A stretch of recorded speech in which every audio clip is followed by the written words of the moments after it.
Good morning, all of you. I hope you all are fine.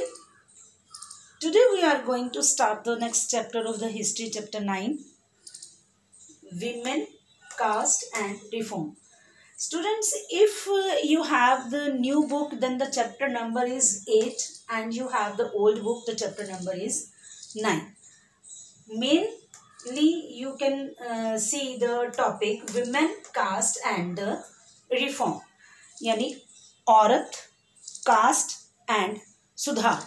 अब इस chapter में हम क्या स्टडी करेंगे, क्या रीड करेंगे? हम रीड करेंगे, इसको जानने की कोशिश करेंगे कि आज से कुछ 100 साल पहले, 200 ईयर्स एगो या 100 ईयर्स एगो, अगर हम देखेंगे कि लेडीज़ की यानी कि विमेंस की कंडीशन क्या थी, उनके साथ किस तरह का बिहेव किया जाता था, किस तरह से उनके साथ या उस टाइम पे कौन कौन सी प्रैक्टिसेस जो थी, जो सोशल प्रैक्टिसेस थी या रिलीजियस जो प्रैक्टिसेस थी वो कैसी थी, या बच्चे जो थे, चिल्ड्रन जो थे, मेनली फॉर द गर्ल्स, वो उनके साथ क्या होता था, वो कैसी अपनी लाइफ जीते थे. ठीक है, तो see the first introduction, 200 years ago children's life. हम इसके बारे में देखेंगे. Have you ever thought how the children lived about 200 years ago?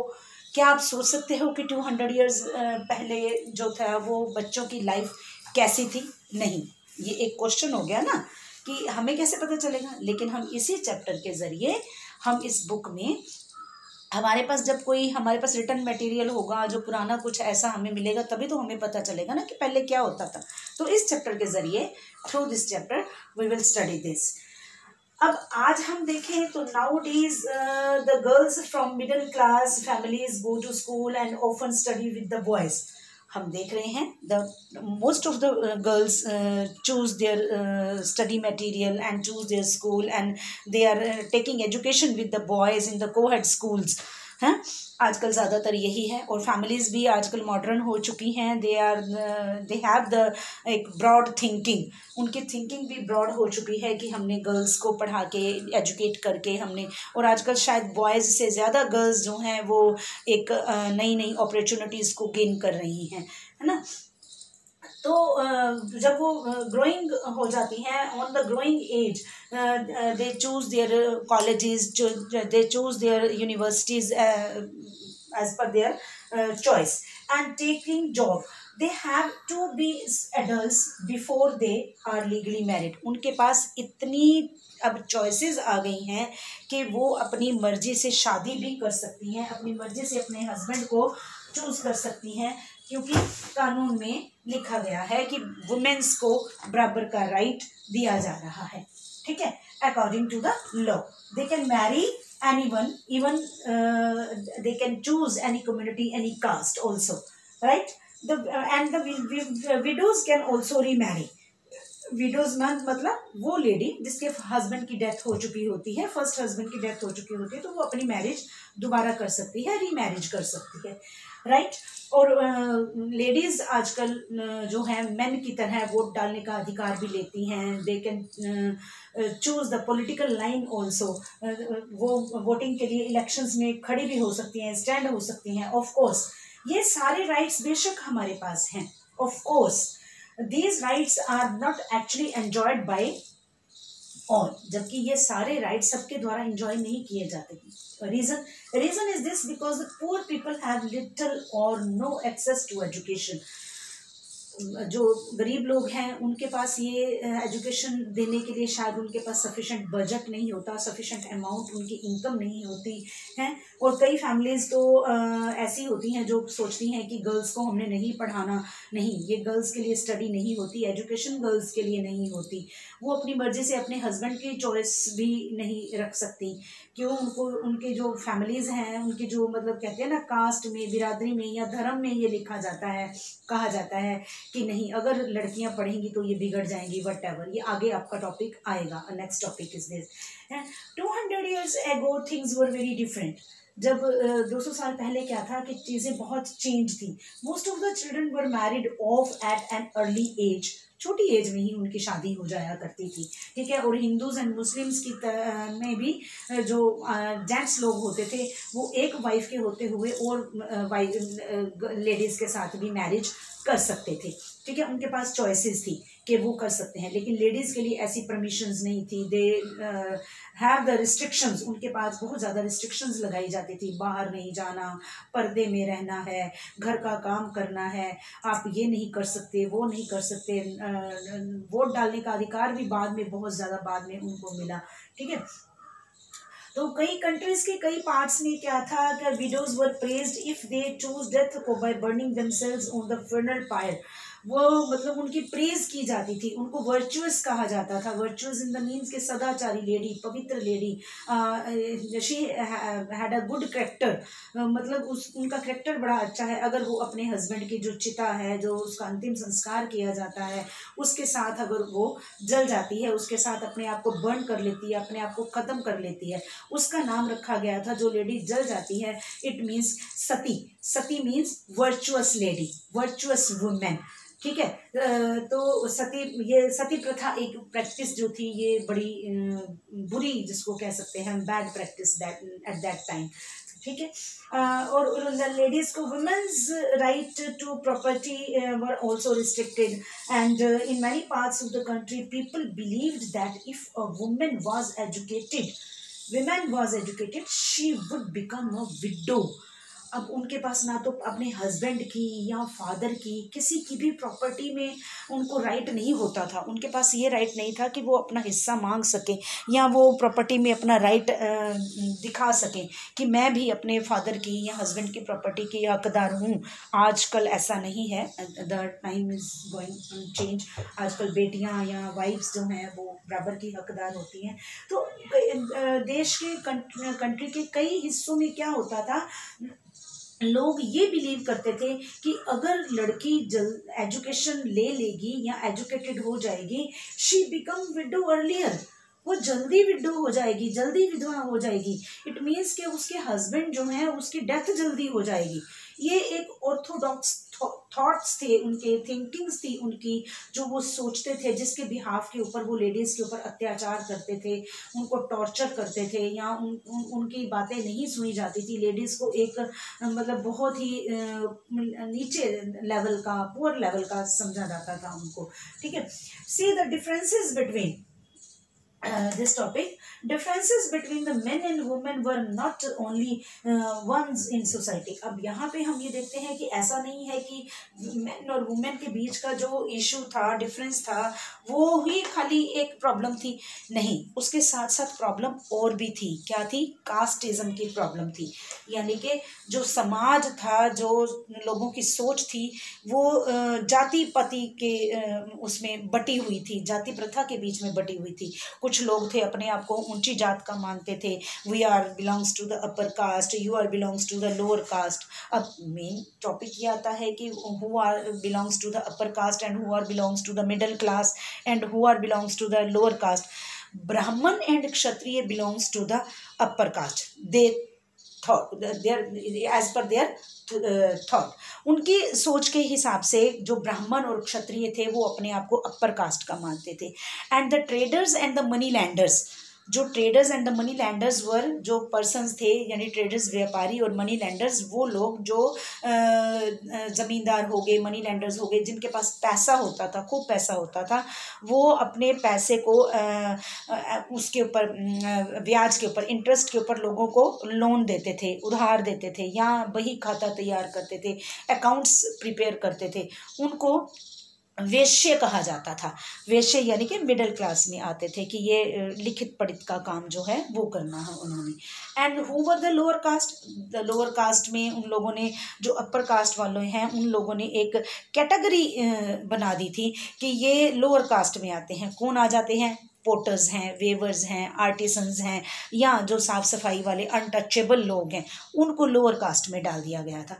Even आप ये देखिए कि हम लोग पिछले 6th 7th 8th तीनों सेक्शंस में, तीनों क्लासेस में हम ये पढ़ते चले आ रहे हैं कि जो अनटचेबल हैं उनको even they not have the permission to enter in the temples and उनको मंदिर में जाने की परमिशन नहीं होती। They are not allowed to enter in the temples and draw water from the wells used by the upper caste. Even जो जिस water point से, जिस कुएं से जो अपर क्लास वाले लोग थे पानी भरते थे या पानी लेते थे या यूज़ करते थे, वहाँ पे भी उनको जाने की परमिशन नहीं होती थी। ठीक है, क्यों? क्योंकि वो ये सोचते थे कि ये हमारी जगह जो है, ये वो क्या वर्ड किया जाता है कि ये अपवित्र हो जाएगी, भ्रष्ट हो जाएगी, जो उनकी सोच थी। इस हिसाब से वो उस पॉन्ड्स में वो कहते हैं ना कि जा नहीं सकते थे, यूज़ नहीं कर सकते थे उसे। तो ये सारी चीज़ें होती थी। तो ये हमारी एक वही बात आ जाती है कि ये उनकी सोच जो थी वो ऑर्थोडॉक्स, रूढ़िवादी सोच थी उनकी, ऑर्थोडॉक्स थिंकिंग्स थी उनकी। ठीक है, सेकंड पॉइंट में आता है वर्किंग टूवर्ड्स चेंज। अब धीरे धीरे जो चेंजेस आने लगे, परिवर्तन आने लगे। परिवर्तन क्या आए कि लोगों की सोच जो थी वो बदलने लग गई थी। कैसे? क्योंकि हमारे जो रिफॉर्मर्स थे उन लोगों ने आवाज़ उठानी शुरू कर दी थी कि ये जो हमारी प्रैक्टिसेस हैं, ये जो सोच है, ये चेंज होनी चाहिए। कैसे? in the 19th century में we find the debates and the discussions about the social customs and the practices। ये जो social customs और practices के ज़रिए जो ये थे ना, डिस्कशंस होने लग गई थी, डिबेट्स होने लग गई थी आपस में। सोशल इंडियन रिफॉर्मर्स जो थे वो मेनली इन चीज़ों में पार्टिसिपेट करते थे। जो ये डिस्कशंस हैं, डिबेट्स हैं कि ये चीज़ें बंद होनी चाहिए, एक नया रूप ले लिया था, एक नया रास्ता अपनाना शुरू कर दिया था उन्होंने। वन इम्पोर्टेंट रीज़न, अब ये डिस्कशंस कैसे होती थी या लोगों तक कैसे पहुंचती थी, ये हम इस पैराग्राफ में ये स्टडी करेंगे कि one important reason for this was the development of new forms and the communication forms of the communication, development of the communication skills। Communication skills जो थे वो डेवलप होने लगे थे। किस टाइप के? न्यूज़पेपर प्रिंट होने लग गए थे, मैगजीन्स थी, लीफलेट्स थे, ये सारी चीज़ें प्रिंट होने लग गई थी। अब जब ये प्रिंट होने लग गई थी तो ये लोगों के तक भी पहुंचती थी, हैं, लोगों की पहुंच में आ गई, एक्सेस टू द पीपल। लेकिन ये मैन्यूस्क्रिप्ट्स जो हम 7th में पढ़ चुके हैं मैन्यूस्क्रिप्ट्स के बारे में, इससे 6th में भी हमने स्टडी किया है मैन्यूस्क्रिप्ट्स के बारे में। ये मैन्यूस्क्रिप्ट से ज़्यादा सस्ती होती थी, चीपर होती थी ये, तो इसलिए लोगों तक पहुंच जाती थी। लेकिन जो मैन्यूस्क्रिप्ट्स होती थी वो हर किसी की पहुंच में नहीं होती थी और हर कोई स्टडी भी नहीं कर सकता था क्योंकि उसकी लैंग्वेज जो थी वो अलग होती थी। तो अब तो सब लोग जो थे ये डिबेट्स या डिस्कशंस, ये जो अपने व्यूज़ देते थे इसमें, इन मैगजीन्स में या लीफलेट्स में, जो पत्रिकाएं छपवाते थे या जो न्यूज़पेपर छपते थे, वो अपनी लैंग्वेज में इसको लिख के प्रिंट करवा सकते थे। तो इसलिए लोगों के लिए पढ़ना ये ईजी हो गया था और उनको अवेयर करने के लिए ये चीज़ें यूज़ की जाने लग गई। Therefore ordinary people could read this। ठीक है, ऑर्डनरी पीपल भी इसको पढ़ सकते थे and many of them could also write, they express their own ideas, own views in their own language। all kinds of issues, social है, political है, economic है, religious है, सब तरह के व्यूज जो हैं वो लोगों को देने लग गई और लोग भी अपने व्यूज को बताने लग गए थे। ठीक है, अब देखिए आगे इसी के साथ ही हम ये जो ब्राह्मण समाज के बारे में हम पढ़ेंगे। These debates were often initiated by the Indian scholars, Indian reformers. ये जो डिबेट्स होती थी ये इंडियन स्कॉलर्स और रिफॉर्मर्स, ये लोग आवाज़ उठाते थे, मेनली इन्हीं के बीच में होती थी। यही कोशिश करते थे कि हमारी जो प्रैक्टिसेस हैं, जो पुरानी प्रैक्टिसेस चली आ रही हैं, जो प्रथाएं चली आ रही हैं, उन्हें बंद होना चाहिए। One of the these reformers Raja Ram Mohan Roy थे। इनमें से सबसे पहला स्टेप जिसने उठाया था इनके खिलाफ आवाज़ उठाने का, वो थे राजा राम मोहन राय। राजा राम मोहन राय के जो पीरियड था वो 1772 से लेके 1833 तक का पीरियड था। उन्होंने एक ऐसी इन रिफॉर्म्स, इन प्रैक्टिसेस को दूर करने के लिए, सुधार लाने के लिए एक एसोसिएशन एस्टैब्लिश की जिसका नाम उन्होंने रखा ब्रह्म सभा। बाद में जाके वो ब्रह्म समाज के नाम से जाने लगे थी। वो कलकत्ता में उन्होंने ये एसोसिएशन एस्टैब्लिश की थी। पीपल जो थे such as the Ram Mohan Roy are describe as reformers because they felt that the changes were necessary in society. अब क्या था, जो लोगों को कहते हैं ना रिफॉर्मर्स कहा जाता है या सुधारक कहा जाता है, क्योंकि वे ये मानते थे, वे लोग ये मानते थे कि ये समाज में सोशल लाइफ में लोगों की एक चेंजेस लाना चाहते हैं, परिवर्तन लाना चाहते हैं। They thought the best way to ensure such changes was by persuading people. वो ये सोचते थे लोगों को परस्यूड करना, उनको प्रेरणा देना, उनको अवेयर करना बहुत ज़रूरी है for the leave these practices and adopt the new ways of life, new style of life। वो ये चाहते थे कि लोग इन प्रैक्टिसेस को छोड़ दें और नए रास्ते जीवन के अपनाने शुरू कर दें, नए स्टाइल्स ऑफ द जीवन के जीवन जीने को, लाइफ को स्पेंड करने के एक नए तरीके अपनाएं। और वो पुरानी जो सोचें उनकी हैं जी ऐसे होना चाहिए, ये नहीं होना चाहिए, जो रिचुअल्स में भी वो लोग यूज़ करते हैं, रिलीजियस प्रैक्टिसेस जो यूज़ करते हैं, वो भी नहीं होना चाहिए। राम मोहन राय was keen to spread the knowledge of the Western education in the country and bring about greater freedom and equality for the women। अब वो बहुत इंटरेस्टेड थे इन चीज़ों में कि वेस्टर्न एजुकेशन स्प्रेड होनी चाहिए इंडिया में, या गर्ल्स के लिए, लेडीज़ के लिए, विमेन के लिए, जो लोग सोच के बंधे हुए हैं भी इन सोचों से।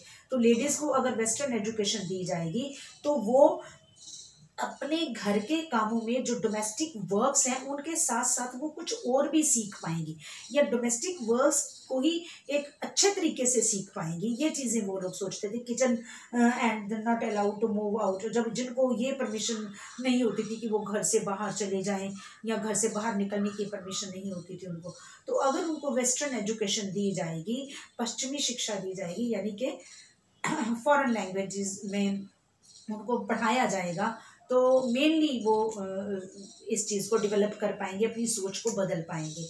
लेडीज़ के लिए वो बड़े ज़्यादा इन चीज़ों के लिए परेशान होते थे। Ram Mohan Roy was particularly moved by the problems of the, वो इस चीज़ को देख के बड़े परेशान होते थे, देखते थे कि लेडीज़ इतनी ज़्यादा प्रॉब्लम्स को फेस करती हैं, विडोज़ इन चीज़ों को फेस करती हैं। तो उन्होंने सती प्रथा, प्रैक्टिस ऑफ द सती प्रथा के अगेंस्ट उन्होंने एक कैंपेन स्टार्ट किया। ठीक है। Ram Mohan Roy was well versed in the Sanskrit, Persian and the several languages, European languages, वो सारी लैंग्वेजेस के ज्ञाता थे, उन्होंने पढ़ी हुई थी, लिखना पढ़ना सब जानते थे, all languages. He tried to show through his writings and that the practices of the widow burning had no sanction। अब उनका कहना क्या था कि there is not sanction in the ancient texts, और रिलीजियस जो ग्रंथ हैं हमारे, उसमें कहीं पे भी ये मेंशन नहीं किया गया कि किसी औरत को सती होने के लिए मजबूर किया जाए या उसको फोर्सली कहा जाए कि तुझे अपने हस्बैंड की चिता के साथ अपने आप को ख़त्म करना ही है, अपने आप को बर्न करना ही है, ऐसा कहीं नहीं लिखा। उन्होंने ये चीज़ें जो थी वो लोगों को बताने की कोशिश की। By the early 19th century, as you have read chapter in 7, British officials had also begun to therefore more than the willing to listen। अब राजा राम मोहन राय के जो विचार थे ना, अब ब्रिटिश ऑफिशियल्स भी इनको पसंद करने लग गए थे। ठीक है, उनको भी अच्छा लगने लग गया था और वो इन्हीं चीज़ों को रिपीट करते थे और वो मानते थे कि ये चीज़ें होनी चाहिए। उन्हीं की कोशिश, सब ने मिल के जब ये कोशिश की तो 1829 में क्या हुआ, सती वाज बैन, जो प्रैक्टिस ऑफ सती थी वो बैन कर दी गई। यानी कोई भी लेडी अपने हस्बैंड के संस्कार के साथ, फर्नल पार्ट के साथ वो अपने आप को जलाएगी नहीं, ना ही उसे फोर्सफुली मजबूर किया जाएगा उसको जलने के लिए, तो ये बैन कर दिया गया। The strategy adopted by the Ram Mohan Rai was used by the later reformers as well whenever they wished to challenge the practice that seemed harmful। अब क्या था कि ये जो जितनी तरह की इन्होंने वो रणनीतियाँ, स्ट्रेटजीज जो अपनाई थी राजा राम मोहन राय ने, उन्होंने क्या किया था, उनको बाद में जो आने वाले जितने भी रिफॉर्मर्स थे ना, उन लोगों ने भी इन चीज़ों को अडॉप्ट किया।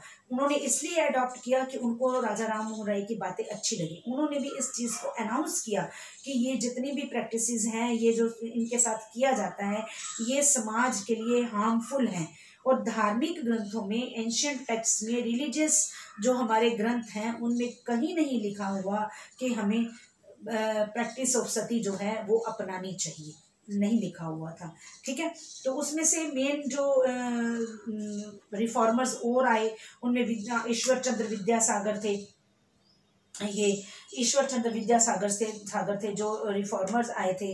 ठीक है, उन्होंने भी प्राचीन जो ओल्ड ग्रंथ थे, ओल्ड जो एंशिएंट टेक्स्ट थे उनको स्टडी किया, उसके बारे में लोगों को बताने की कोशिश की, लोगों को अवेयर करने की कोशिश की कि ऐसा कहीं पे भी नहीं लिखा हुआ। ठीक है, और जो ये ईश्वर चंद्र विद्यासागर की जो सजेशंस थी, his suggestion was adopted by the British officials. Ishwar Chandra Vidyasagar की जो सजेशंस थी ना वो ब्रिटिश ऑफिशियल्स ने भी अडॉप्ट कर ली and a law was passed. उन्होंने ये अडॉप्ट करने के बाद उन्होंने क्या किया, एक लॉ पास कर दिया गया कि 1856 में permitting widow to remarriage, यानी विडोज को परमिशन दे दी गई कि वो री मैरिज कर सकती हैं। Those who were against the remarriage of the widows oppose the Vidyasagar. अब यहाँ क्या था कि जो लोग री मैरिज के, विडो की री मैरिज के अगेंस्ट थे, उन्होंने क्या किया, विद्यासागर का बायकॉट कर दिया, यानी उनको कहते हैं ना कि उनके साथ बोलना चालना, जो समाज से अलग कर देना, उनके साथ नहीं अपनी लिंक जो थे वो उन्होंने तोड़ दिए थे। अब सेकेंड हाफ में क्या हुआ, द मूवमेंट स्टार्ट हुआ, विडो री मैरिज के से रिलेटेड जो मूवमेंट स्टार्ट हुआ था वो देश के कई हिस्सों में फैल गया। तेलुगु स्पीकिंग मद्रास प्रेसिडेंसी के जो वीरासलिंगम पुंतुल्लु थे, उन्होंने भी एक एसोसिएशन, विडो री मैरिज से रिलेटेड एक एसोसिएशन एस्टैब्लिश की around the same time young intellectuals and reformers in Bombay.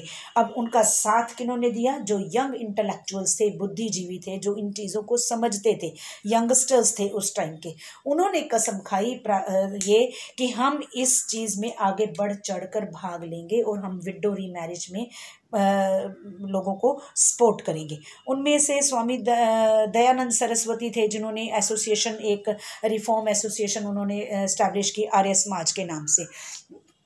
ठीक है, और वो विडो री मैरिज को मानते थे। तो इस तरीके से ये सारी चीज़ें, और कई लोग ऐसे थे हु एक्चुअली री married, the remained low, those who married were not easily accepted in the society. अब कई लोग ऐसे थे जिन्होंने इस चीज़ को एक्सेप्ट नहीं किया था। ये सब होने के बावजूद भी क्या हुआ था कि जो विडोज थी ना वो री मैरिज के लिए बहुत कम एग्री होती थी। क्यों? क्योंकि उनको एक कहते हैं ना कि शुरू से, बचपन से एक जो लेसन टीच किया जाता है कि नहीं ये गलत है, ये ठीक है, जो पाठ पढ़ाया जाता है बच्चों को, गर्ल्स को, नहीं ये नहीं करना, वो नहीं करना, ये गलत है, वो गलत है, इस टाइप से, तो वो लेडीज़ के दिमाग में एक ही होता था, तो वो बढ़ चढ़ के आगे नहीं आई। ठीक है, so now read this chapter, then we will discuss the next topics in the next video.